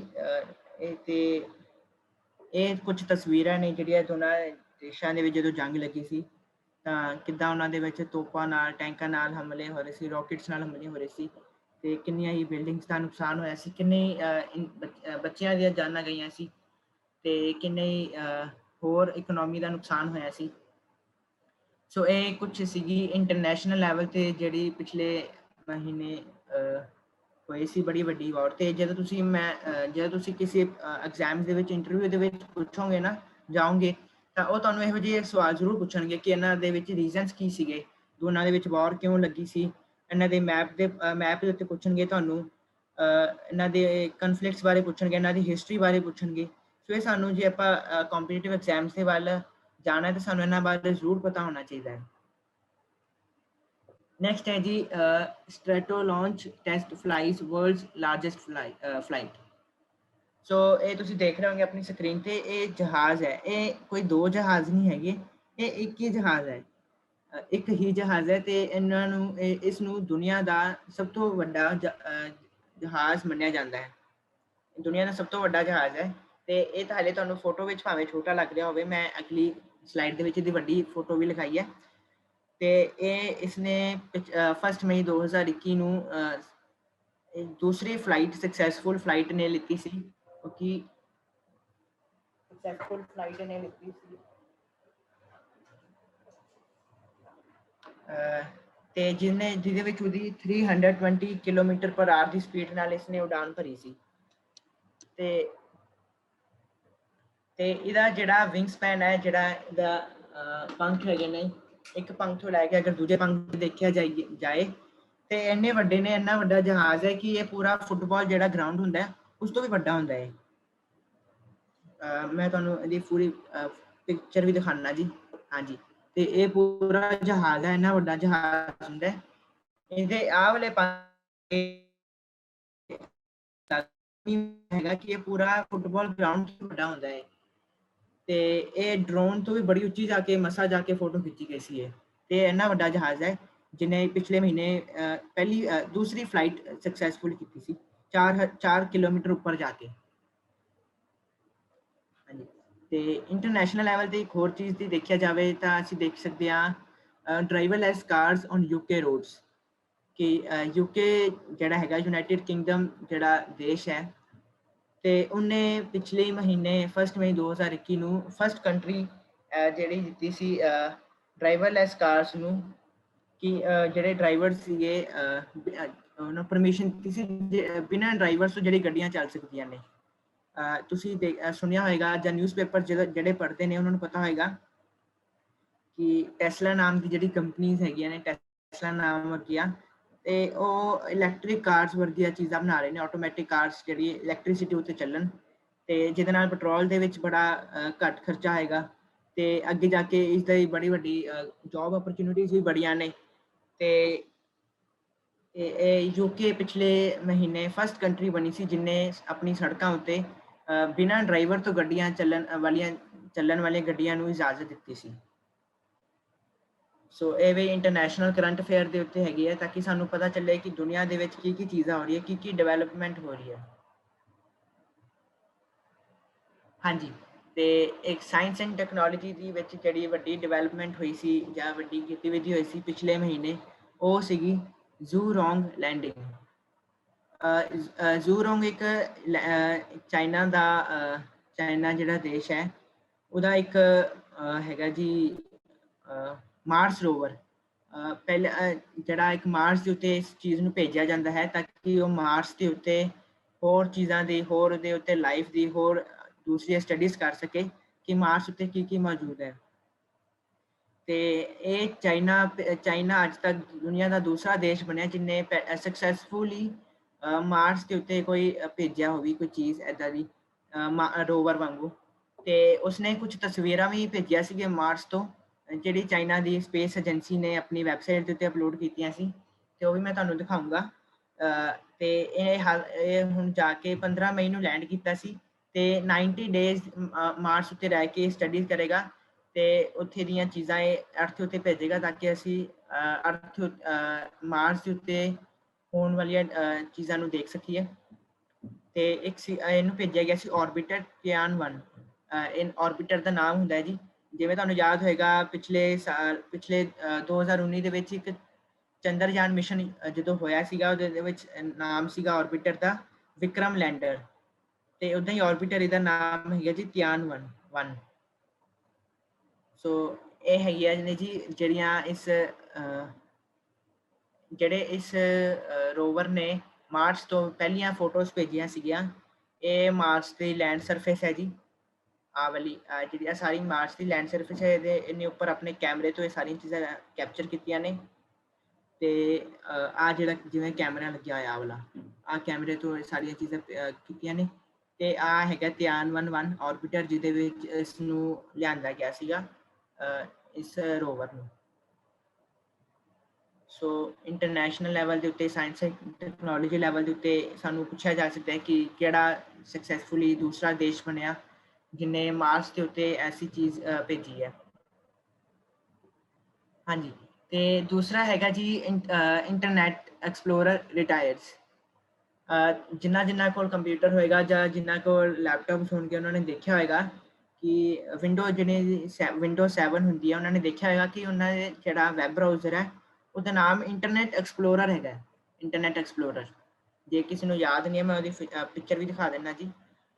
ਤੇ ਉਹ ਜਿਹੜਾ ਹੋਏਗਾ ਤੇ ਮਾਈਕਰੋਸੌਫਟ ਜਿਹੜੀ ਉਹਦੀ ਕੰਪਨੀ ਹੈ ਜਿਹਨੇ ਇਸ ਚੀਜ਼ ਨੂੰ ਬਣਾਇਆ ਹੈ, ਤੇ ਉਸਨੇ ਇਹ ਫੈਸਲਾ ਕੀਤਾ ਹੈ ਕਿ 2022 ਮਈ ਤੋਂ ਜੂਨ 2022 ਤੋਂ ਬਾਅਦ ਇਸ ਨੂੰ ਬੰਦ ਕਰਕੇ ਮਾਈਕਰੋਸੌਫਟ ਐਜ ਇਹ ਵਾਲੇ ਵੈਬ ਬਰਾਊਜ਼ਰ ਨੂੰ ਸ਼ੁਰੂ ਕਰ ਦਿੱਤਾ ਜਾਏਗਾ। ਜੇ ਟੈਕਨੋਲੋਜੀ ਉੱਤੇ ਗੱਲ ਕਰੀਏ ਕਰੰਟ ਅਫੇਅਰਸ ਦੇ ਉੱਤੇ, ਤੇ ਇਹ ਬੜਾ ਵੱਡਾ ਫੈਸਲਾ ਹੈਗਾ ਹੈ ਮਾਈਕਰੋਸੌਫਟ ਦਾ, ਇੰਟਰਨੈਟ ਐਕਸਪਲੋਰਰ ਬੰਦ ਕਰਕੇ ਐਜ ਸ਼ੁਰੂ ਕਰਨਾ। ਸੋ ਇੱਕ ਹੋਰ ਹੈਗਾ ਜੀ ਸਪੇਨਸ ਟੌਪਸ ਅਵਾਰਡ ਅਮਰਤਿਆ ਸੈਨ। ਕਿਸੇ ਨੇ ਪਹਿਲਾਂ ਅਮਰਤਿਆ ਸੈਨ ਦਾ ਨਾਮ ਸੁਣਿਆ ਹੈ ਜੀ? ਕੋਈ ਚੈਟ ਬਾਕਸ ਦੇ ਵਿੱਚ ਅਮਰਤਿਆ ਸੈਨ ਬਾਰੇ ਕੋਈ ਜਾਣਦਾ ਹੋਵੇ ਤਾਂ ਲਿਖ ਸਕਦਾ ਹੈ ਉਹਨਾਂ ਬਾਰੇ। ਹਾਂਜੀ, ਨਿਰਮਲ ਪ੍ਰੀਤ ਸਿੰਘ ਜੀ ਕਹਿੰਦੇ ਹਾਂਜੀ। ਨਵਨੀਤ ਕੌਰ ਜੀ ਨਹੀਂ ਜੀ, ਇਹ ਮੈਨ ਨੇ, ਇਹਨਾਂ ਦੀ ਫੋਟੋ ਵੀ ਲੱਗੀ ਹੋਈ ਹੈ ਉੱਪਰ, ਅਮਰਤਿਆ ਸੈਨ। ਤੇ ਜੀ ਬੜਿਆਂ ਨੇ ਯੈਸ ਕਿਹਾ। ਤੇ ਜੇ ਕਿਸੇ ਨੂੰ ਨਹੀਂ ਵੀ ਪਤਾ ਮੈਂ ਦੱਸ ਦਿੰਦਾ ਜੀ, ਅਮਰਤਿਆ ਸੈਨ ਹੈਗੇ ਨੇ ਨੋਬਲ ਪੀਸ ਪ੍ਰਾਈਜ਼ ਵਿਨਰ। ਅਸੀਂ ਹੁਣੇ ਸਭ ਤੋਂ ਪਹਿਲਾ ਕੁਐਸਚਨ ਅਸੀਂ ਗੱਲ ਕੀਤੀ ਸੀਗੀ ਨੋਬਲ ਪ੍ਰਾਈਜ਼ ਦੀ, ਜਿਹੜਾ ਵਰਲਡ ਦਾ ਸਭ ਤੋਂ ਵੱਡਾ ਪ੍ਰਾਈਜ਼ ਹੁੰਦਾ ਹੈ, ਤੇ ਉਹ ਪ੍ਰਾਈਜ਼ ਨੂੰ ਇਹਨਾਂ ਨੇ ਜਿੱਤਿਆ ਹੋਇਆ ਹੈ। ਇਹ ਨੋਬਲ ਪ੍ਰਾਈਜ਼ ਵਿਨਰ ਨੇ, ਇਹਨਾਂ ਨੂੰ ਨੋਬਲ ਪ੍ਰਾਈਜ਼ ਮਿਲਿਆ ਹੋਇਆ ਜਿਹਦੀ ਆਪਾਂ ਪਹਿਲਾਂ ਗੱਲ ਕੀਤੀ ਸੀ। ਤੇ ਹੁਣੇ ਰੀਸੈਂਟਲੀ ਇਹਨਾਂ ਨੂੰ ਸਪੇਨ ਦਾ ਜਿਹੜਾ ਸਭ ਤੋਂ ਵੱਡਾ ਅਵਾਰਡ ਹੁੰਦਾ ਹੈ, ਸਪੇਨ ਉਹਦਾ ਨਾਮ ਹੁੰਦਾ ਜੀ ਪ੍ਰਿੰਸੈਸ ਆਫ ਆਸਟ੍ਰੇਲੀਅਸ ਅਵਾਰਡ। ਉਹਦੇ ਵਿੱਚ ਇਹਨਾਂ ਨੂੰ ਸੋਸ਼ਲ ਸਾਇੰਸ ਦੀ ਕੈਟੇਗਰੀ ਦੇ ਵਿੱਚ ਇੱਕ ਬੜੇ ਵੱਡੇ ਇਕਨੋਮਿਸਟ ਨੇ, ਇਹਨਾਂ ਨੂੰ ਬੜਾ ਇਕਨੋਮਿਕਸ ਦਾ ਹੈਗਾ ਗਿਆਨ ਹੈਗਾ, ਤੇ ਇਹਨਾਂ ਨੂੰ ਪ੍ਰਾਈਜ਼ ਦਿੱਤਾ ਗਿਆ ਸੀਗਾ ਪ੍ਰਿੰਸੈਸ ਆਫ ਆਸਟ੍ਰੇਲੀਅਸ ਅਵਾਰਡ, ਜਿਹੜਾ ਸਪੇਨ ਦਾ ਸਭ ਤੋਂ ਵੱਡਾ ਅਵਾਰਡ ਹੁੰਦਾ ਹੈ, ਤੇ ਇਹਨਾਂ ਨੂੰ ਮਿਲਿਆ ਸੀਗਾ। ਉਹਦੇ ਵਿੱਚ ਇਹਨਾਂ ਨੂੰ ਕੈਸ਼ ਪ੍ਰਾਈਜ਼ ਆਫ 50,000 ਯੂਰੋਜ਼, ਲਗਭਗ 45 ਲੱਖ ਦੇ ਕਰੀਬ ਇਹਨਾਂ ਨੂੰ ਪ੍ਰਾਈਜ਼ ਮਿਲਿਆ ਸੀਗਾ। ਸਪੇਨ ਦੇ ਵਿੱਚ ਸਭ ਤੋਂ ਵੱਡਾ ਅਵਾਰਡ ਮਿਲਿਆ ਸੀ। ਨੋਬਲ ਪ੍ਰਾਈਜ਼ ਇਹਨਾਂ ਨੂੰ ਮਿਲਿਆ ਹੋਇਆ ਹੈ। Nobel Sen is a Nobel prize laureate and a notable economist, ਬੜੇ ਵੱਡੇ ਇਕਨੋਮਿਕਸ ਨੇ ਆ। ਸੋ ਇਹਨਾਂ ਨੂੰ ਅਚੀਵਮੈਂਟ ਦੇ ਵਿੱਚ ਇਹਨਾਂ ਦੀ ਬੜੀ ਵੱਡੀ ਅਚੀਵਮੈਂਟ ਹੈ ਜੀ। ਸੋ ਸਾਡੇ ਲਾਸਟ ਹੈ ਜੀ ਸੋਸ਼ਲ ਵੈਲਫੇਅਰ ਦੇ ਵਿੱਚ ਕੈਟੇਗਰੀ ਦੇ ਵਿੱਚ ਹੀਰੋ ਸੇਵੀਅਰ ਤਪਤੇਜਦੀਪ ਸਿੰਘ ਜੀ। ਤਪਤੇਜਦੀਪ ਸਿੰਘ ਜੀ ਇੱਕ ਸੈਂਟ ਜੋਰਜ ਦੇ ਵਿੱਚ ਰਹਿੰਦੇ ਸੀਗੇ, ਜਿਨ੍ਹਾਂ ਨੇ ਜਿਹੜੇ ਪਿਛਲੇ ਮਹੀਨੇ 26 ਮਈ ਨੂੰ ਇੱਕ ਬੰਦੇ ਨੇ ਆ ਕੇ ਉੱਥੇ ਸੈਂਟ ਜੋਰਜ ਦੇ ਏਰੀਆ ਦੇ ਵਿੱਚ ਆ ਕੇ ਬੜੀ ਸਾਰੀ ਗੋਲੀਬਾਰੀ ਕੀਤੀ ਤੇ ਰੈਂਪੇਜ ਫਾਇਰਿੰਗ ਕੀਤੀ ਸੈਂਟ ਜੋਰਜ ਦੇ ਵਿੱਚ। ਤੇ ਉਹਦੇ ਵਿੱਚ ਇਹਨਾਂ ਨੇ ਦੂਸਰੇ ਲੋਕਾਂ ਨੂੰ ਬਚਾਉਣ ਦੇ ਵਿੱਚ ਦੂਸਰੇ ਬੰਦਿਆਂ ਨੂੰ ਕਹਿਣ ਲਈ ਕਿ ਤੁਸੀਂ ਛੁਪ ਜਾਓ ਬਾਹਰ, ਜਿਹੜੀ ਰੈਂਪੇਜ ਫਾਇਰਿੰਗ ਹੋ ਰਹੀ ਹੈ, ਉਹਦੇ ਵਿੱਚ ਇਹਨਾਂ ਨੇ ਆਪਣੀ ਜਾਨ ਗਵਾ ਦਿੱਤੀ ਸੀ ਜੀ। ਸੋ ਸੋਸ਼ਲ ਵੈਲਫੇਅਰ ਕਰਦੇ ਇਹਨਾਂ ਨੇ ਆਪਣੀ ਜਾਨ ਦਿੱਤੀ ਹੈ ਜੀ। ਸੋ ਸਾਨੂੰ ਪਤਾ ਹੋਣਾ ਚਾਹੀਦਾ ਹੈ ਸਾਡੇ ਜਿੱਥੇ ਗੁਰਸਿੱਖ ਸੇਵਾ ਕਰਦੇ ਨੇ, ਸਾਡੇ ਵੱਡੀ ਪੋਜੀਸ਼ਨਸ ਤੇ ਪਹੁੰਚਦੇ ਨੇ, ਉੱਥੇ ਇਹੋ ਜਿਹੇ ਗੁਰਸਿੱਖ ਦੂਸਰਿਆਂ ਦੀ ਜਾਨ ਬਚਾਉਣ ਲਈ ਆਪਣੀ ਜਾਨ ਦੀ ਬਾਜ਼ੀ ਲਗਾ ਦਿੰਦੇ ਨੇ। ਜਿਵੇਂ ਆਉਂਦਾ ਹੈ ਗੁਰਬਾਣੀ ਵਿੱਚ, ਸਿਰ ਧਰ ਧਲੀ ਗਲੀ ਮੇਰੇ ਆਓ, ਆਪਣੇ ਧਰ ਨੂੰ ਆਪਣੀ ਤਲੀ ਉੱਤੇ ਰੱਖ ਕੇ ਜਿਹੜੇ ਦੂਸਰਿਆਂ ਦੀ ਸੇਵਾ ਕਰਦੇ ਨੇ। ਸੋ ਸਾਨੂੰ ਇਹੋ ਜਿਹੇ ਗੁਰਸਿੱਖਾਂ ਉੱਤੇ ਮਾਣ ਹੋਣਾ ਚਾਹੀਦਾ, ਤੇ ਸਾਨੂੰ ਪਤਾ ਹੋਣਾ ਚਾਹੀਦਾ ਕਰੰਟ ਅਫੇਅਰਸ ਦੇ ਵਿੱਚ ਵੀ ਕਿ ਇਹੋ ਜਿਹੇ ਸੇਵੀਅਰ ਤਪਤੇਜਦੀਪ ਸਿੰਘ ਜੀ ਵਾਂਗੂ ਜਿਨ੍ਹਾਂ ਨੇ ਦੂਸਰਿਆਂ ਦੀ ਜਾਨ ਬਚਾਉਣ ਵਿੱਚ ਆਪਣੀ ਜਾਨ ਦੇ ਦਿੱਤੀ ਸੀਗੀ। ਤੇ ran to save and warn people to hide to save from the rampage firing at San Jose and was get himself shot along with other 8 people. ਇਹ ਕੁਝ ਸੀਗੀਆਂ ਕਰੰਟ ਅਫੇਅਰਸ ਕੀ। ਸੋ ਸਭ ਤੋਂ ਪਹਿਲਾਂ ਹੁਣ ਸਾਡਾ ਹੋਏਗਾ ਕਿ how to know current affairs. ਸਭ ਤੋਂ ਪਹਿਲਾਂ ਸਾਡਾ ਹੈਗਾ ਜੀ how to know current affairs. ਸਭ ਤੋਂ ਜੇ ਤੁਸੀਂ ਆਪਣੀ ਕਰੰਟ ਅਫੇਅਰਸ ਵਧਾਉਣੀ ਹੈ, ਜੇ ਤੁਸੀਂ ਕੰਪੀਟੀਟਿਵ ਐਗਜ਼ਾਮਸ ਵੱਲ ਜਾਣਾ ਹੈ, ਆਪਣੇ ਆਪ ਨੂੰ ਗਲੋਬਲ ਲੈਵਲ ਦੇ ਉੱਤੇ ਦੇਖਣਾ ਹੈ ਕਿ ਮੈਂ ਗਲੋਬਲ ਲੈਵਲ ਦੇ ਉੱਤੇ ਕਿੱਥੇ ਡਿਵੈਲਪ ਕੀਤਾ ਹੈ, ਕਿਸ ਚੀਜ਼ਾਂ ਉੱਤੇ ਡਿਵੈਲਪਮੈਂਟ ਕੀਤੀ ਹੈ, ਕਿਸ ਉੱਤੇ ਮੇਰੀ ਘਾਟ ਹੈਗੀ ਹੈ, किस तरह मैं उन्हें इंप्रूव कर सकता। तो सब तो पहली चीज़ सानू न्यूज़पेपर रोज़ पढ़ना चाहिए है। तो मैं बेनती करूँगा जी किसी ने न्यूज़पेपर ਜਿਹੜੇ पढ़ते हो प्लीज़ लिखन जी कौन कौन न्यूज़पेपर पढ़ता है चैट बॉक्स ਦੇ ਵਿੱਚ ਤੇ ਕਿਹੜੇ न्यूज़पेपर्स पढ़ते ਨੇ ਕਿਹੜਾ न्यूज़पेपर ਤੁਸੀਂ पढ़ते हो ਤੇ कौन पढ़ते हैं जी। हाँ जी अजीत आ रहे हैं जी, प्रभप्रीत कौर जी कह रहे हैं, अजीत कह रहे हैं जी, अजीत जगबाणी, अजीत जगबाणी, वंदना ट्रिब्यून, कुंवर अजीत सिंह जी कह रहे हैं जगबाणी, अजीत हाँ जी द हिंदू। हाँ जी ਜਿਹੜਾ ਹੁਣੇ ਕਿਸੇ ਨੇ ਦ ਹਿੰਦੂ ਦਾ ਨਾਮ ਲਿਖਿਆ ਹੈ ਬੜਾ ਵਧੀਆ ਨਿਊਜ਼ਪੇਪਰ ਹੁੰਦਾ ਜਿਨ੍ਹਾਂ ਨੇ ਸਿਵਲ ਸਰਵਿਸਿਜ਼ ਐਗਜ਼ਾਮ IAS ਜਾਂ PCS ਵਰਗੇ ਐਗਜ਼ਾਮ ਦੇ ਵਿੱਚ ਜਾਣਾ ਹੁੰਦਾ ਹੈ ਤੇ ਦ ਹਿੰਦੂ ਵਰਗੇ ਨਿਊਜ਼ਪੇਪਰਸ ਬੜੀ ਵਧੀਆ ਨੌਲੇਜ ਦਿੰਦੇ ਹੁੰਦੇ ਨੇ ਤੇ ਕੋਸ਼ਿਸ਼ ਕਰਿਆ ਕਰੀਏ ਵੱਧ ਤੋਂ ਵੱਧ ਨਿਊਜ਼ਪੇਪਰ ਰੀਡਿੰਗ ਕਰਿਆ ਕਰੀਏ ਉਹਦੇ ਨਾਲ ਸਾਨੂੰ ਬੜੇ ਫਾਇਦੇ ਨੇ। ਇੱਕ ਤਾਂ ਸਾਨੂੰ ਕਰੰਟ ਅਫੇਅਰਸ ਦੇ ਉੱਤੇ ਕੀ ਹੁੰਦਾ ਪਤਾ ਚੱਲਦਾ ਰਹੇਗਾ ਤੇ ਦੂਸਰਾ ਪਤਾ ਚੱਲਦਾ ਰਹੇਗਾ ਕਿ दूसरी साड़ी इंग्लिश वोकैबुलरी भी बड़ी इंक्रीज होएगी। So newspaper reading very important is a very important part of the current affairs. So सानू न्यूज़पेपर रीडिंग बहुत जरूर करनी चाहिए है। सैकेंड है जी reliable news channels. Reliable news channel reliable word में एक ब्लू ऐप तो पता है कि तुहानू इन शॉर्ट्स ये मैं तुहानू दस देना है जी ਇਹਦਾ नाम इन शॉर्ट्स लिखा है। ਆ ਬਲੂ ਵਾਲੀ ਐਪ ਦਾ ਨਾਮ ਕੋਈ ਮੈਨੂੰ ਦੱਸ ਸਕਦਾ ਹੈ ਚੈਟ ਬਾਕਸ ਦੇ ਵਿੱਚ। ਆ ਬਲੂ ਨੂੰ ਕੀ ਕਹਿੰਦੇ ਨੇ ਬਲੂ ਵਾਲੀ ਐਪ ਜਿਹੜੀ ਬਣਾਈ ਹੈ ਮੈਂ ਬੋਰਡ ਵਰਗੀ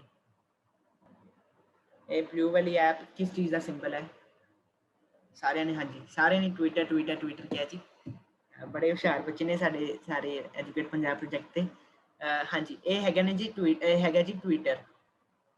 ਤੁਸੀਂ ਦੇਖੋਗੇ ਅੱਜ ਕੱਲ੍ਹ ਸਾਰੇ ਲੀਡਰਸ ਸਾਰੇ ਪੋਲੀਟੀਸ਼ੀਅਨਸ ਸਾਰੇ ਇਕਨੋਮਿਸਟ ਸਾਰੇ ਵੱਡੇ ਜਿਹੜੇ ਅਕੈਡਮੀਸ਼ੀਅਨਸ ਹੁੰਦੇ ਨੇ ਸਾਰੇ ਅੱਜ ਕੱਲ੍ਹ ਟਵਿੱਟਰ ਤੇ ਆਉਂਦੇ ਹੁੰਦੇ ਨੇ ਤੇ ਟਵਿੱਟਰ ਤੇ ਆਪਣੇ ਆ ਕੇ ਸਾਰੇ ਵਿਊਜ਼ ਸ਼ੇਅਰ ਕਰਦੇ ਨੇ। ਸੋ ਇਹ ਕੁਝ ਐਪਸ ਨੇ ਜੀ ਇਨ ਸ਼ਾਰਟਸ ਤੇ ਟਵਿੱਟਰ ਦੀਆਂ ਤਾਂ ਅਸੀਂ ਹੁਣੇ ਟਵਿੱਟਰ ਦਾ ਸਾਰਿਆਂ ਨੇ ਦੱਸਿਆ ਜੀ ਤੇ ਇਹਦੇ ਵਿੱਚ ਜਿਹੜੀਆਂ ਇਨ ਸ਼ਾਰਟਸ ਹੁੰਦੀਆਂ ਉਹ ਮੈਂ ਐਪ ਹੁੰਦੀ ਹੈ ਕਿ ਜਿਹੜੇ ਜਿਹਦੇ ਵਿੱਚ ਸਾਨੂੰ ਕੋਈ ਵੀ ਅਸੀਂ ਕਈ ਵਾਰ ਸਾਡੇ ਕੋਲ ਟਾਈਮ ਨਹੀਂ ਹੁੰਦਾ ਅਸੀਂ ਕਈ ਵਾਰ ਨਿਊਜ਼ਪੇਪਰਸ ਨਹੀਂ ਰੀਡ ਕਰ ਪਾਉਂਦੇ ਕਈ ਵਾਰ ਅਸੀਂ ਕੋਈ ਨਿਊਜ਼ ਚੈਨਲਸ ਨਹੀਂ ਦੇਖ ਪਾਉਂਦੇ। ਸੋ ਅਗਰ ਸਾਨੂੰ ਆਪਣੇ ਆਪ ਨੂੰ ਅਪਡੇਟ ਰੱਖਣ ਲਈ ਇਨ ਸ਼ਾਰਟਸ ਜਿਹੜੀ ਹੁੰਦੀ ਹੈ ਇੱਕ ਐਪ ਹੈਗੀ ਹੈ ਪਲੇ ਸਟੋਰ ਤੇ ਅਵੇਲੇਬਲ ਹੈ। ਇਹ 60 ਸੈਕਿੰਡਸ ਦੇ 60 ਵਰਡਸ ਦੇ ਅੰਦਰ ਬੜੀ ਪ੍ਰੀਸਾਈਜ਼ਲੀ ਸਾਨੂੰ ਉਸ ਨਿਊਜ਼ ਬਾਰੇ ਦੱਸ ਦਿੰਦੇ ਨੇ ਤੇ ਹਰ ਕੁਝ ਨਾ ਕੁਝ ਦੇਰ ਬਾਅਦ ਸਾਨੂੰ ਨੋਟੀਫਿਕੇਸ਼ਨ ਆ ਜਾਂਦੀ ਹੈ ਕੁਝ ਨਾ ਕੁਝ ਦੁਨੀਆ ਵਿੱਚ ਕੁਝ ਵੀ ਅਗਰ ਹੋ ਰਿਹਾ ਹੁੰਦਾ ਹੈ ਤਾਂ ਉਹਦੇ ਨਾਲ ਬੜੀ ਵਧੀਆ ਇਹ ਐਪ ਹੈ ਜਿਹਦੇ ਨਾਲ ਪ੍ਰੀਸਾਈਜ਼ਲੀ ਸਾਨੂੰ ਬਰੀਫਲੀ ਸਾਨੂੰ ਬੜੀ ਵਧੀਆ ਨਿਊਜ਼ ਮਿਲ ਜਾਂਦੀਆਂ ਨੇ। ਸੋ ਅਗਰ ਆਪਣੇ ਕਰੰਟ ਅਫੇਅਰਸ ਆਪਾਂ ਵਧਾਉਣੀਆਂ ਨੇ ਤਾਂ ਅਸੀਂ ਇਸ ਨੂੰ ਇੰਸਟਾਲ ਕਰਕੇ ਅਸੀਂ ਇਸ ਤੋਂ ਪੜ੍ਹ ਸਕਦੇ ਹਾਂ ਜੀ। ਸੋ ਲਾਸਟ ਸਲਾਈਡ ਹੈ ਜੀ ਮੇਰੀ ਕਰੰਟ ਅਫੇਅਰਸ ਦੇ ਵਿੱਚ ਮੈਂ ਇੱਕ ਥੋੜ੍ਹਾ ਜਿਹਾ ਹੋਮਵਰਕ ਲੈ ਕੇ ਆਇਆ ਸੀ ਜੀ। ਕਰੰਟ ਅਫੇਅਰਸ ਦੇ ਵਿੱਚ ਜੁਲਾਈ 2021 ਜੂਨ 2021 ਸਾਨੂੰ ਪਤਾ ਹੈ ਕਿ ਹੁਣ 10 ਜੂਨ ਹੋ ਗਿਆ ਜੀ। ਹੁਣ ਤੱਕ 10 ਜੂਨ ਦੇ ਅੰਦਰ ਪਹਿਲਾਂ ਕੀ ਹੋ ਚੁੱਕਿਆ ਹੈ ਅਸੀਂ ਉਹ ਚੀਜ਼ ਇੱਥੇ ਮੈਂ ਤੁਹਾਨੂੰ ਚਾਹੂੰਗਾ ਕਿ ਤੁਸੀਂ ਆਪਣੇ ਲੈਵਲ ਦੇ ਉੱਤੇ ਇਹਨੂੰ ਜ਼ਰੂਰ ਪੜ੍ਹੋ ਜ਼ਰੂਰ ਸਟੱਡੀ ਕਰੋ। ਸਭ ਤੋਂ ਪਹਿਲਾਂ ਅਸੀਂ ਹੁਣੇ ਥੋੜ੍ਹੀ ਦੇਰ ਪਹਿਲਾਂ ਆਪਣੇ ਸੈਸ਼ਨ ਦੇ ਵਿੱਚ ਜਨਲਿਨ ਦੀਦੀ ਦੀ ਗੱਲ ਕੀਤੀ ਸੀ ਕਿ ਉਹਨਾਂ ਨੇ ਰੋਡਸ ਸਕਾਲਰਸ਼ਿਪ ਲਈ ਅਪਲਾਈ ਕੀਤਾ ਸੀ ਤੇ ਉਹਨਾਂ ਨੂੰ ਸਿਲੈਕਟ ਹੋ ਗਿਆ ਸੀ ਉਹ ਜਿਸ ਕਰਕੇ ਉਹਨਾਂ ਨੂੰ ਯੂਨੀਵਰਸਿਟੀ ਆਫ ਆਕਸਫੋਰਡ ਦੇ ਵਿੱਚ ਪੜ੍ਹਨ ਦਾ ਮੌਕਾ ਮਿਲਿਆ ਸੀ। ਸੋ ਤੁਹਾਡੀ ਸਾਰੇ ਲਈ ਜਾਣਕਾਰੀ ਲਈ ਮੈਂ ਦੱਸ ਦੇਵਾਂ ਜੀ ਜੂਨ ਦੇ ਵਿੱਚ ਇੱਕ ਰੋਡਸ ਸਕਾਲਰਸ਼ਿਪ ਦੀ ਐਪਲੀਕੇਸ਼ਨਸ ਓਪਨ ਹੁੰਦੀਆਂ ਨੇ। ਅਗਰ ਕੋਈ ਵੀ ਜਿਹੜਾ ਬੱਚਾ ਹੈ ਜਿਹਨੇ ਆਪਣੀ ਗ੍ਰੈਜੂਏਸ਼ਨ ਕੰਪਲੀਟ ਕਰ ਲਈ ਹੈ ਤੇ ਉਹ ਆਪਣੇ ਮਾਸਟਰਸ ਲਈ ਯੂਨੀਵਰਸਿਟੀ ਆਫ ਆਕਸਫੋਰਡ ਲਈ ਅਪਲਾਈ ਕਰਨਾ ਚਾਹੁੰਦਾ ਹੈ ਤੇ ਰੋਡਸ ਸਕਾਲਰਸ਼ਿਪ ਨੇ ਉਸ ਨੂੰ ਚੀਜ਼ ਨੂੰ ਆਪਣੀ ਓਪਨ ਐਪਲੀਕੇਸ਼ਨਸ ਓਪਨ ਕਰ ਦਿੱਤੀਆਂ ਨੇ। ਰੋਡ ਸਕਾਲਰਸ਼ਿਪ ਤੁਸੀਂ ਆਪਣੀ ਸਰਚ ਕਰੋਗੇ ਤਾਂ ਉਹਦੀ ਵੈਬਸਾਈਟ ਦੇ ਉੱਤੇ ਤੁਹਾਨੂੰ ਸਾਰੀਆਂ ਐਲੀਜੀਬਿਲਿਟੀ ਕ੍ਰਾਈਟੇਰੀਆ ਤੇ ਸਾਰੀਆਂ ਰਿਕੁਆਇਰਮੈਂਟਸ ਤੁਹਾਨੂੰ ਮਿਲ ਜਾਣਗੀਆਂ ਜੀ। ਸੋ ਇੱਕ ਤਾਂ ਐਪਲੀਕੇਸ਼ਨਸ ਨੇ ਰੋਡ ਸਕਾਲਰਸ਼ਿਪ ਦੀਆਂ ਦੂਸਰੀਆਂ ਨੇ IIT Kharagpur early cyclone detection technique. ਹੁਣੇ ਆਪਾਂ ਥੋੜ੍ਹੀ ਦੇਰ ਪਹਿਲਾਂ ਸਾਈਕਲੋਨ ਦੀ ਗੱਲ ਕੀਤੀ ਸੀ ਟੌਕਟੇ ਐਂਡ ਯਾਸ।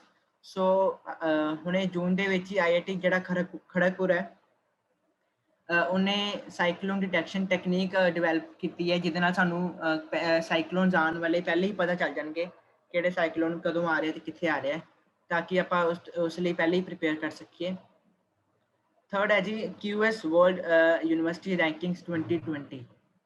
ਇਹ ਮੇਰੇ ਖਿਆਲ ਨਾਲ ਕੱਲ੍ਹ ਦੀ ਨਿਊਜ਼ ਹੀ ਹੈ ਕਿ ਇੱਕ ਜਿਹੜੀ ਯੂਨੀਵਰਸਿਟੀ ਜਿਹੜੀ ਆ ਵਰਲਡ ਯੂਨੀਵਰਸਿਟੀ ਜਿਹੜੀ ਰੈਂਕ ਕਰਦੀ ਹੈ ਗਲੋਬਲ ਲੈਵਲ ਦੇ ਉੱਤੇ, ਯੂਨੀਵਰਸਿਟੀ ਜਿਹੜੀ ਰੈਂਕ ਕਰਦੇ ਨੇ, ਤੇ ਉਹਨਾਂ ਨੇ ਆਪਣੀ ਕੱਲ ਲਿਸਟ ਰਿਲੀਜ਼ ਕੀਤੀ ਹੈ ਜਿਹਦੇ ਵਿੱਚ MITs ਵਰਗੇ, ਆਕਸਫੋਰਡ ਯੂਨੀਵਰਸਿਟੀ ਜਿਹਦੀ ਹੁਣ ਆਪਾਂ ਗੱਲ ਕੀਤੀ ਹੈ ਵਰਗੀਆਂ ਟੌਪ ਤੇ ਆਈਆਂ ਨੇ।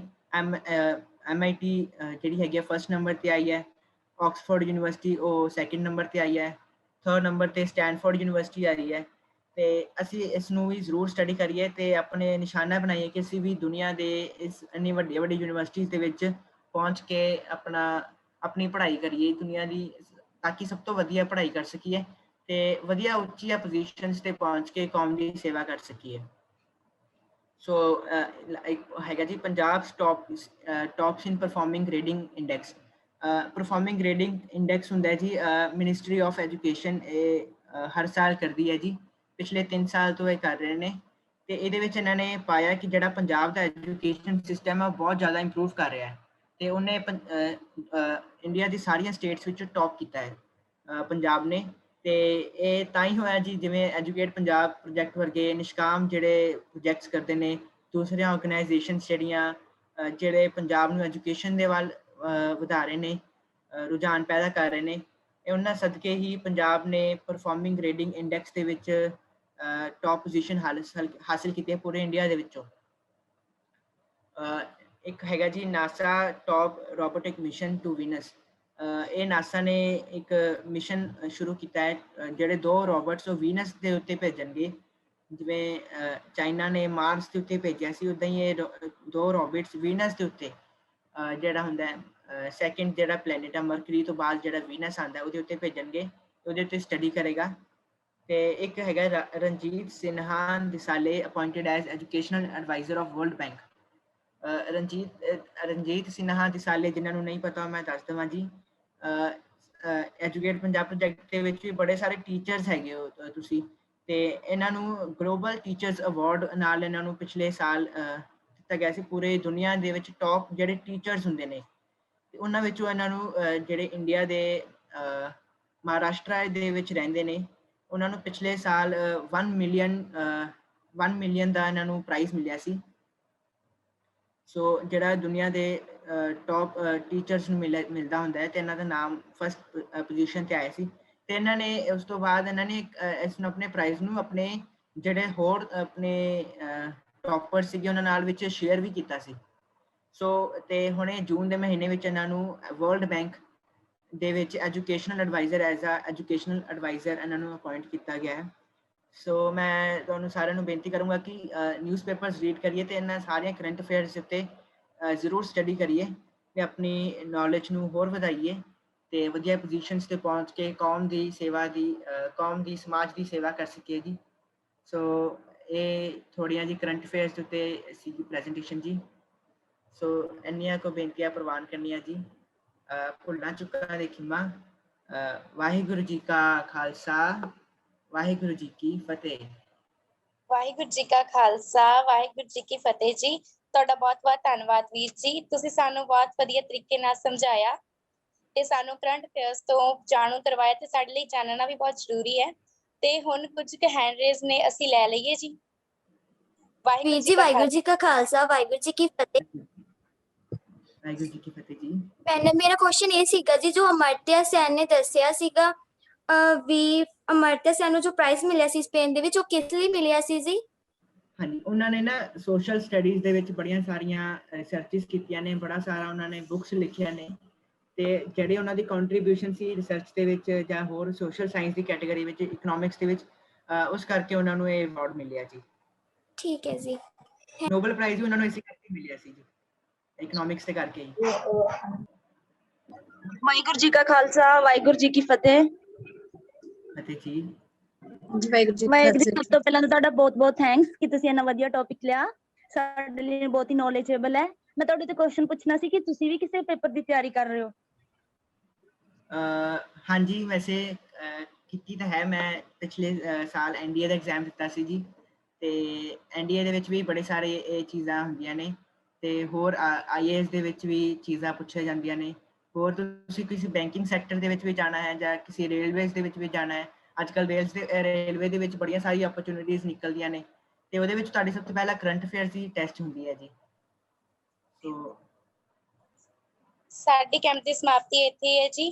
ਤੇ ਜਿਨ੍ਹਾਂ ਸਟੂਡੈਂਟਸ ਨੇ ਆਪਣੀ ਅਟੈਂਡੈਂਸ ਲਗਾ ਲਈ ਤੇ ਜਿਨ੍ਹਾਂ ਨੇ ਹਾਲੇ ਤੱਕ ਨਹੀਂ ਲਗਾਈ ਉਹ ਲਗਾ ਲੈਣ ਜੀ। ਅਸੀਂ ਕੱਲ ਫੇਰ ਜੁੜਦੇ ਹਾਂ ਜੀ 4 ਵਜੇ। ਅੱਜ ਦੀ ਸਾਡੇ ਕੈਂਪ ਦੀ ਸਮਾਪਤੀ ਇੱਥੇ ਹੈ ਜੀ। ਵਾਹਿਗੁਰੂ ਜੀ ਕਾ ਖਾਲਸਾ, ਵਾਹਿਗੁਰੂ ਜੀ ਕੀ ਫਤਿਹ ਜੀ।